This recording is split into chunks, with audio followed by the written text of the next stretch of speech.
Merci. Comme toujours, à nos sponsors, il ne faut pas hésiter à aller pendant les pauses le matin, prendre le café, discuter avec eux. Ils sont là pour vous, bien sûr. Donc, il ne faut pas hésiter à aller échanger, discuter, éventuellement à prendre les goodies. On ne sait pas trop. Hein. Bon, voilà, il ne faut pas hésiter. Merci. Donc, c'est avec un grand plaisir. Et d'abord, c'est toujours un grand plaisir d'inviter les prochains speakers, et celui-ci, ce n'est pas différent. J'aimerais inviter en scène Kenza et Oussama, qui représentent les filles et les garçons de la tech.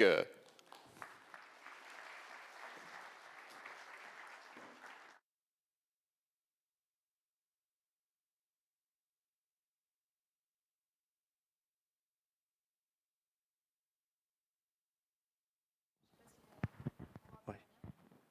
Bonjour. Ouais.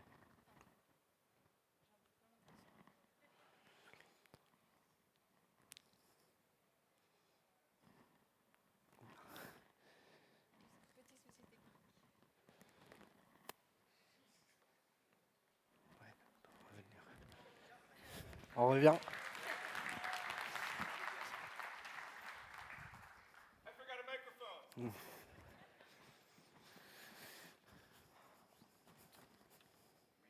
Moi, le mien, je crois qu'il est allumé. C'est bon? C'est bon. Ouais.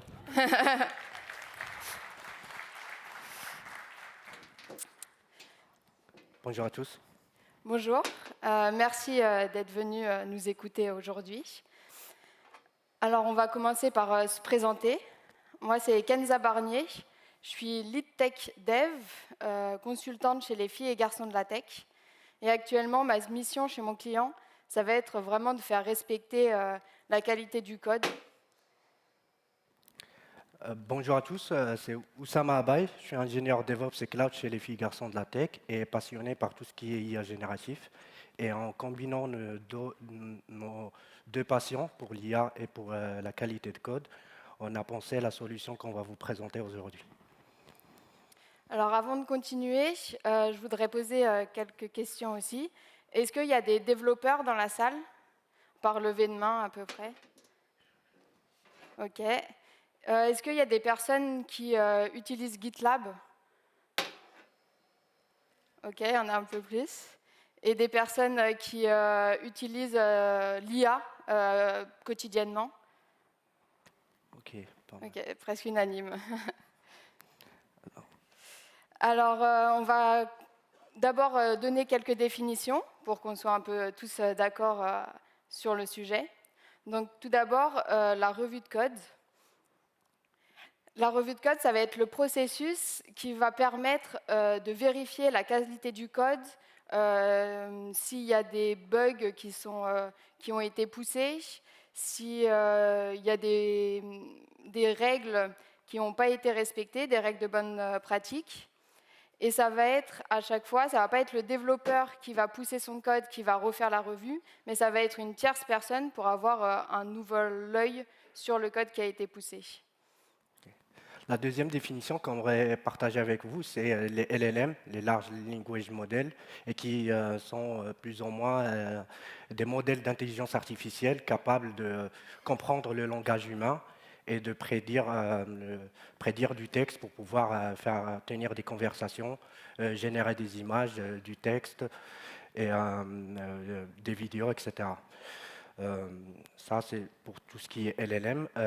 Pour un peu pousser plus loin cette folie liée à l'intelligence artificielle, on a ce qu'on appelle des agents IA.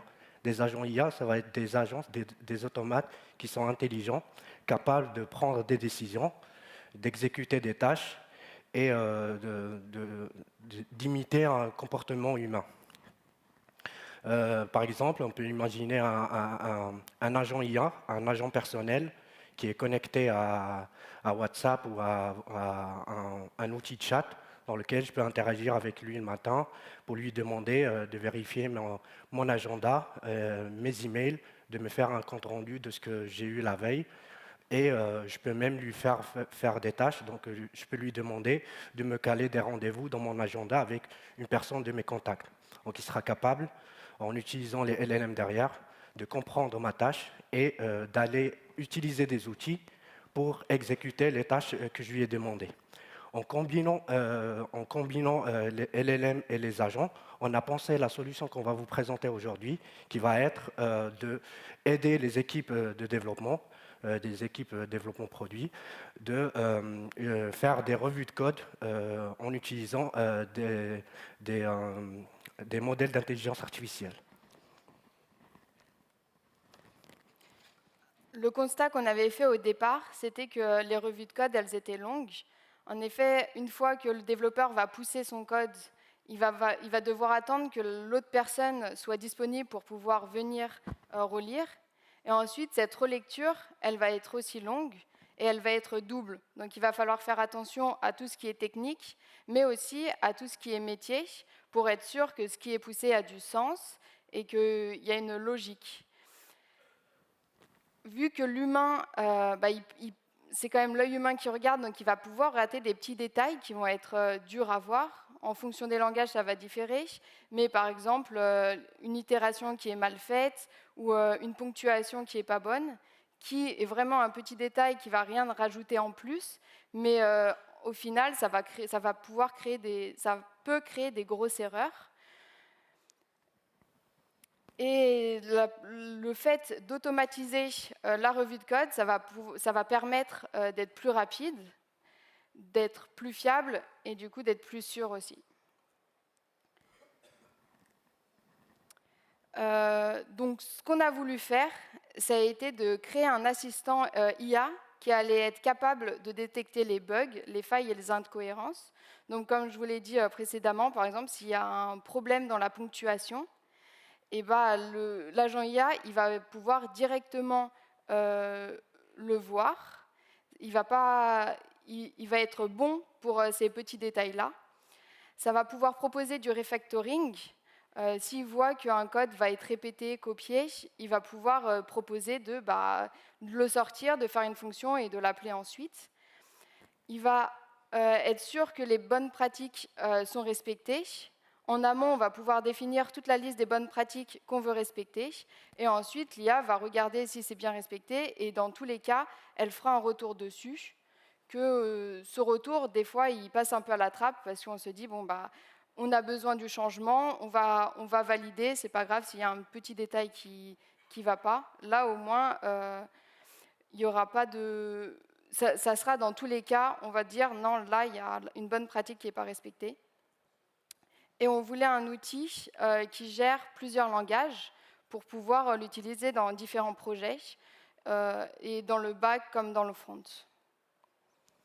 Alors, pour mettre en place cette solution, on a utilisé quelques produits open source, des produits du marché, qu'on va vous présenter avant l'architecture.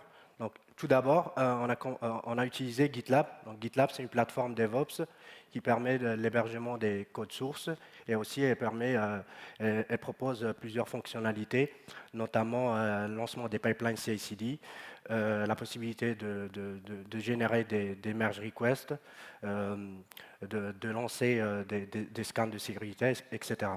La deuxième solution qu'on a combinée avec la plateforme GitLab, c'est Anyeten. Anyeten, c'est une solution de flux de travail qui supporte l'intégration avec des modèles d'intelligence artificielle. Elle supporte plus de 300 connecteurs, facile à s'adapter à faire des appels API, ce qui nous a facilité la connexion des webhooks GitLab avec cette solution. Troisième outil, c'est pas un outil, c'est le modèle d'intelligence artificielle. Donc, on a choisi d'utiliser Mistral. Donc, Mistral, c'est un outil, c'est un modèle d'intelligence artificielle open source d'origine française. Et on a poussé un peu plus loin dans le cycle de notre époque et jusqu'à mettre en place la solution. On est passé par Mistral 7 millions de paramètres. Ensuite, on a utilisé CodeStral, donc c'est une variante qui gère le code de chez Mistral. Et la dernière chose, c'est qu'on a fine-tuné un modèle depuis CodeStral sur des revues de code qu'on avait déjà fait dans l'équipe, ce qui nous a permis d'avoir plus de personnalisation. Et quatrième solution, ça va être Langfuse. Donc c'est une solution qui nous a permis de faire de l'observabilité sur tout le comportement que notre modèle d'intelligence artificielle fait, et ça nous a permis aussi de suivre les coûts en termes de tokens, input et output à l'entrée et à la sortie, et en termes de coûts à l'entrée et à la sortie. On va passer à vous présenter l'architecture. Donc, on va avoir notre merge request qui va être produite à partir de GitLab et qui va envoyer un webhook à la solution n8n. Ensuite, en récupérant cette merge request, on va extraire le code qu'on veut revoir, donc le code qui a été modifié. On va construire un prompt system pour donner des instructions à notre agent. Donc on a un agent IA qui va avoir de la mémoire et des outils pour exécuter les tâches qu'on lui a données, et il va utiliser un modèle d'intelligence artificielle qui est notre modèle fine-tuné à partir de CodeStral. Une fois le modèle il reçoit notre code à revoir, il a des instructions qu'on va voir par la suite dans le prompt pour les respecter, et au final, il va pousser la revue de code dans les commentaires de la merge request sur GitLab. Maintenant, à défaut de ne pas pouvoir faire la démo aujourd'hui, on va vous présenter à quoi ressemble notre flux de travail sur n8n. Donc, ça reproduit à peu près l'architecture qu'on vous a montrée. Donc, on a fait en sorte d'appliquer cette automatisation sur deux projets, un back et un front, pour montrer qu'il peut s'adapter au langage de programmation et au contexte du projet. Peu importe, on peut plugger à plusieurs projets. Ensuite, on va pouvoir extraire le code qu'on veut revoir. On va lancer la traçabilité sur la solution d'observabilité. Et ensuite, on va envoyer notre code à notre agent qui va utiliser le modèle Mistral. Il va utiliser la mémoire pour éviter de consommer des tokens si on revoit plusieurs fois la même merge request pour des échanges. On va éviter de consommer des tokens et envoyer des requêtes au modèle. Et à la fin, quand il récupère la réponse, il va l'envoyer au modèle. Voilà à quoi ressemble notre prompt system. Donc, c'est un prompt system dans lequel on lui a demandé qu'il est un expert. On lui a demandé on lui a donné quelques instructions, donc notamment qu'il est un expert en programmation, qui va être chargé de faire des revues de code, des merge requests, en respectant des bonnes pratiques de façon de coder dans notre entreprise. On lui a demandé de répondre en français et de respecter un schéma bien défini. Donc on veut qu'il séquence sur les nombreux fichiers de la merge request. Ensuite, qu'il nous donne un statut, donc soit accepter, soit rejeter la merge request. Soit accepter, soit la rejeter. Ensuite, on va donner un score sur 100 et on va expliquer chaque revue de code qu'on veut. On va expliquer chaque commentaire sur la revue de code qu'on veut faire. Et je vais vous montrer un exemple de à quoi ça ressemble le résultat. Donc on va se retrouver avec le fichier, l'identification du fichier, le statut, donc rejeter ou accepter avec le score. Et derrière, on va avoir des explications pour chaque règle et bonne pratique qu'on a définie. Ensuite, on va avoir des snippets de code qu'il va proposer pour améliorer la revue de code, ou des fois même, il va pouvoir proposer des tests unitaires. Alors, les avantages de cette solution, c'est que le cycle de revue, il va être accéléré. En effet, là, on n'a pas pu le voir vu qu'il n'y avait pas eu la démo, mais au moment où le développeur va pousser son code, dans les quelques secondes qui vont suivre, il va avoir le retour qui va être fait dans les commentaires directement de la merge request. L'intégration, elle est fluide parce que le développeur n'a pas besoin de faire d'action spécifique.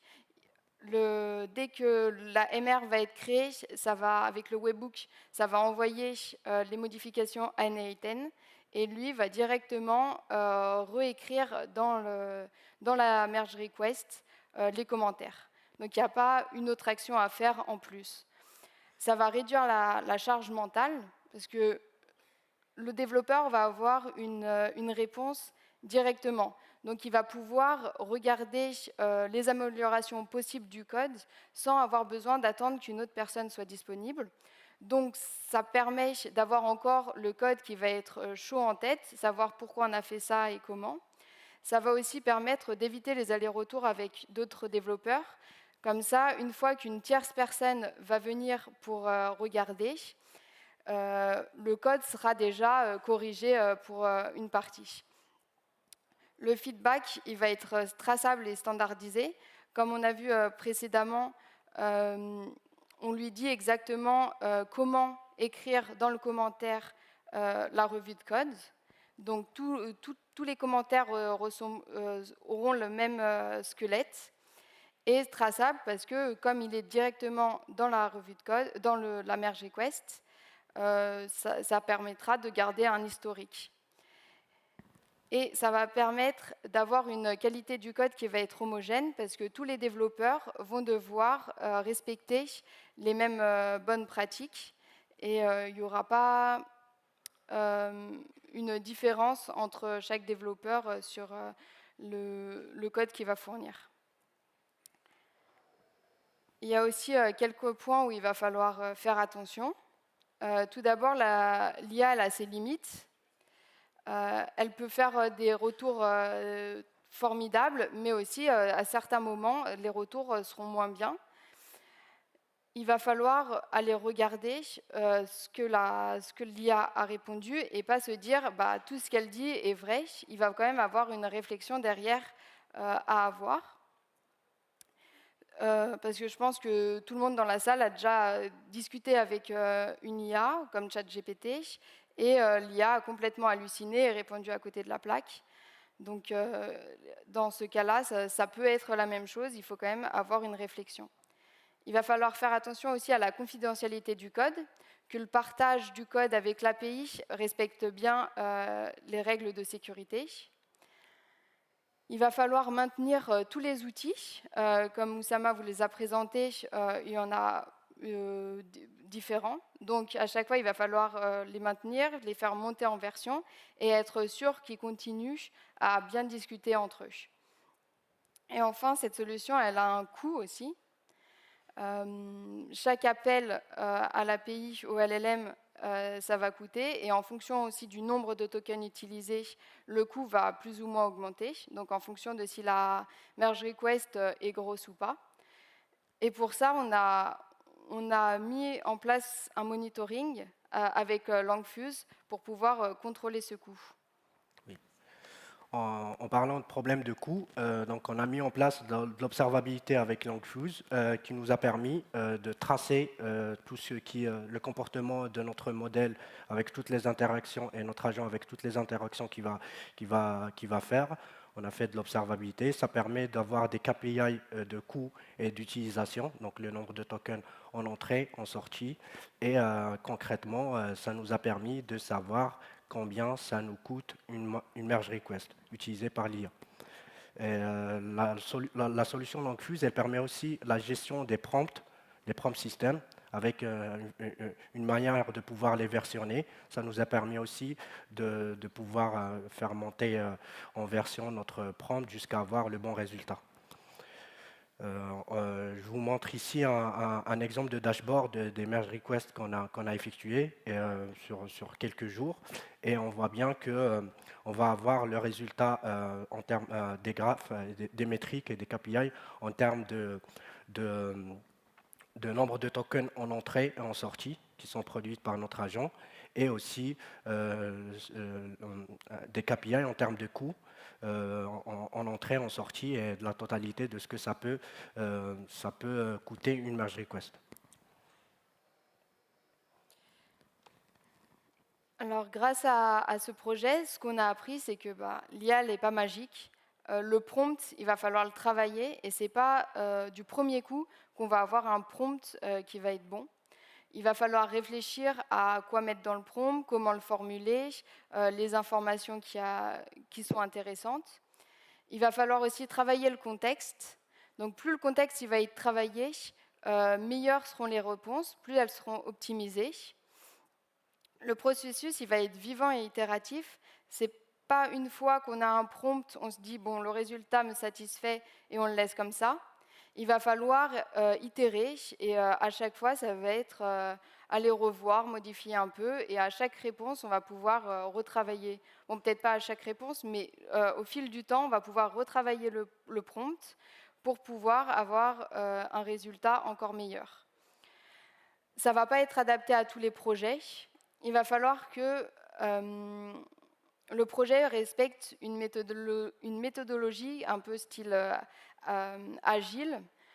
Il ne faut pas que la MR soit vraiment immense. Donc, il faut respecter la bonne pratique de pousser dans la merge request juste des features et pas tout le code d'un coup. Actuellement, le LLM il va avoir une vue limitée. Donc, il va avoir seulement les choses qui ont été modifiées dans la merge request et il ne va pas avoir accès à tout le projet. Donc, ça peut jouer aussi sur les réponses. Et enfin, comme il y a le coût aussi qui va rentrer en jeu, il va falloir faire attention que ce coût ne devienne pas exponentiel et éclate tous les budgets.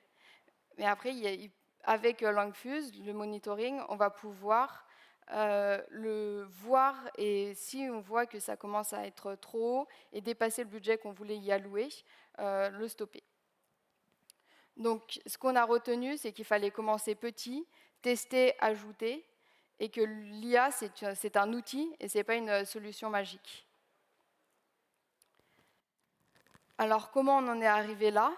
Au début, on a eu quelques problèmes. On avait une latence parce qu'on utilisait un LLM local.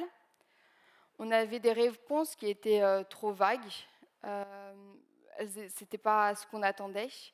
Et on avait un problème avec le multifichier qui était mal géré. Pour répondre à ces problèmes, donc on a commencé par utiliser un LLM en mode SaaS via API. Donc on a sorti de l'utilisation des LLM locales et on a aussi pour remédier au problème des réponses trop vagues qui respectaient pas les bonnes pratiques qu'on voulait appliquer. Donc, on a utilisé un LLM fine-tuné. Donc, on a fine-tuné un LLM à base de merge request de l'équipe qu'ils ont déjà effectué pour avoir un peu l'ADN de l'entreprise, l'ADN de notre équipe, la façon dont on fait les revues de code. Et pour gérer les multifichiers, donc, on a itéré sur le nombre de fichiers qui sont poussés dans la merge request pour pouvoir faire un appel API au LLM par fichier. Et ça nous a permis de mieux optimiser le contexte et les réponses fournies par l'IA. Et grâce à ces améliorations, on a eu un modèle qui était performant, avec une bonne qualité dans les réponses et aussi des réponses qui étaient complètes et pas coupées. Donc, avec cet outil, on a vraiment voulu que l'IA devienne un vrai coéquipier et pas juste un bot. Alors, merci de nous avoir écoutés. On voulait juste vous parler de la WAX, qui est un événement tech qui est organisé par les filles et garçons de la tech. Ça se passe à Marseille le 1er octobre 2026. Et si vous voulez y participer, soit en tant que speaker, soit en tant que personnes qui viennent écouter les conférences, vous pouvez scanner le QR code et ça sera avec plaisir qu'on vous verra là-bas. Merci. Merci. Et si vous voulez nous faire un feedback, vous pouvez scanner ce QR code. C'est une bonne idée, ça. Voilà. Bon, ben merci tous les deux. Voilà les petits X. Hein, voilà. Oui. Très bien. Excellent. Bien joué.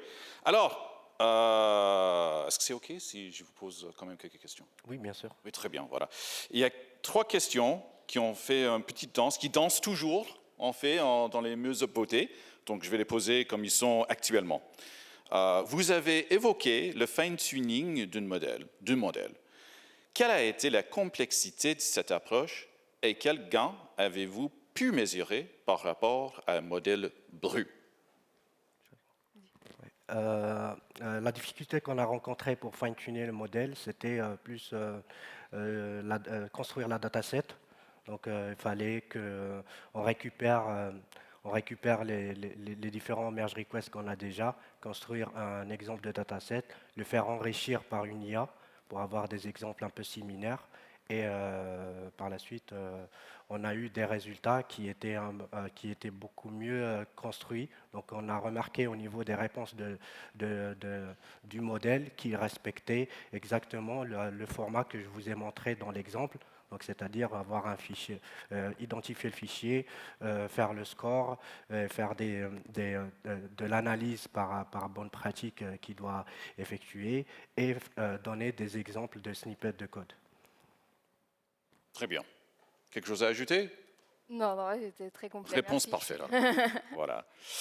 On va tenter une deuxième question. Le gain de temps compense-t-il le temps passé à corriger les erreurs faux positifs de l'IA?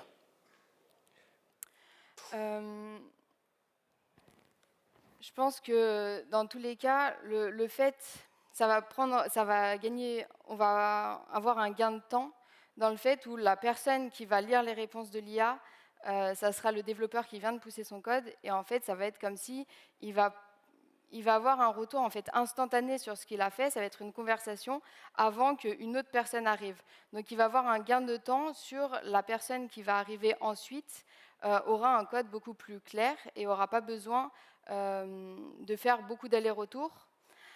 Après, le fait de pouvoir lire et réfléchir à est-ce que l'IA dit quelque chose de bon ou pas, ça permet aussi de partir dans des réflexions.